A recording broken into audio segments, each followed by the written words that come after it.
Stay tuned. I just woke up. It's me, Zach. Is this thing on? Right now we're gonna go do some very important grasshopper things. And we'll be back. I love you. This ain't a love song. This ain't a broken heart. Homie singing only 'cause he's lonely. This ain't a love song. There comes a point when you have enough entertainment. There's enough entertainment, and then you want to know something.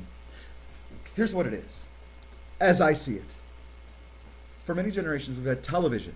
So with television, you have a remote control, and that gives you the control.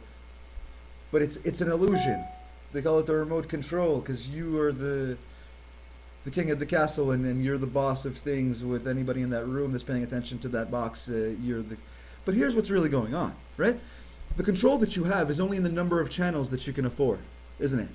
Because if you have 1,000 channels, well, hey, you have that much choice. But eventually you're going to stop clicking, and you're going to be on a channel, and no matter what channel it is, they're just going to put stuff into your consciousness. Some of it you want, and other parts of it, you don't even know it's happening in colors and archetypes and subliminal messages that we've been programmed and conditioned to receive. And then we train ourselves how to watch TV, don't we? Like when we're a child, when we first get exposed to television, we watch our favorite show, and then there's a commercial that comes at some point. And then the commercials are the times when we go to the bathroom, or we get something to eat, or we're not really paying conscious attention, really, because we're waiting for the show to come back on. But that our subconscious minds are still there, completely there, aren't they? Isn't it? Aren't they? Yeah, I can. I hear somebody. Who is that? I'm hearing voices. Is it God? Are you happy with my work? Who is that?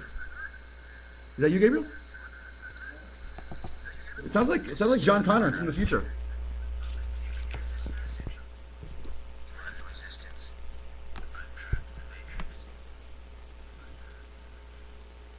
Is that a video or is that somebody messing with it? I'm so happy right now. I wonder if everybody can hear what I'm hearing. Can everybody hear John Connor? Oh, so you're joining us. Yay! I have John Connor on the show. John Connor, you might know from such films as Terminator 1. Character. Anyway, he's our friend, and he's real. We're going to figure all this out. All this technical stuff, we're going to figure out. This is going to be the coolest show ever. We invite anybody to come on by Stickcam. Yeah, people can come on Stickcam. When I'm organized, I'll have... See, okay, Ask questions. what I'm going to do in my show, in my Conspiracy Deniers Clinic, is I'm going to bring on some interviews. I'm going to get... I don't know if anybody's familiar, but everybody should be. Madame Guy.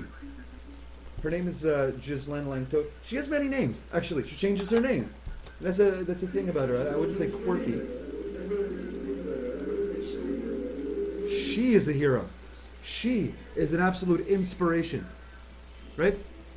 She probably, there was a thing a while ago with Grasshopper Media. We were still getting together things, and we had an interview scheduled with Madame Guy at one time, and it didn't go so well, and whatever, but there's, you know what? I wasn't there. I would have did all I could to save that interview, and I'm going to get another one. I'm going to get Madame Guy on here. She's one of my personal heroes. She wrote this book, Escape in Prison. This was her story of what happened to her while she was while she was in jail for a while. That story is going to blow you away. She's the author of The Medical Mafia, right? She's a genius, but she wasn't trying to be a genius. But you name a book The Medical Mafia, and it's going to be hot stuff. Wait, her book doesn't have an ISBN number in it, right? But still, it's going to... Okay, so my friend Tommy Usury Free Kennedy is good friends with her. And he's involved in distributing her books on some level, and she is really super cool about allowing for people to make money through distributing her books socially. like by giving discounts and whatnot, because the value, they're worth 10 times whatever it says it costs there. But that's something to look forward to. If you have no idea what I'm talking about, Madame Guy, Ghislaine Langtot, look it up. Look up her name, Google her, or look up The Medical Mafia. You'll be amazed. The Medical Mafia is a book that explains. It doesn't attack or demonize. It just simply explains the medical establishment as it is. Her background is pretty cool. She's a doctor, like a real doctor. She went to medical school, became a doctor. She practiced medicine in the United States for many years, also in France for many years, and also in Canada for many years, adopting each country as her home for certain periods of time in her life. What she did was she was able to see what the systems were from the inside as a doctor. She was able to see what it really was, how it all works, how it's all put together, how it's all run, because she wasn't really controlled. What happened to her? She wanted to be a doctor. She wanted to heal people. She went into medicine because she was interested in healing, in the healing arts, and making people heal and feel better and become well. And what she found out is that the medical establishment and what we know as health systems around the world, where America, France, Canada have three distinctly different, what they call health systems. What she is going to explain is that they are in fact sickness systems. And the idea of healing people or making people better is not really at the top of their agenda at all. And what happened was she went to medical school to learn all she could learn for the purpose of healing. Come to find out,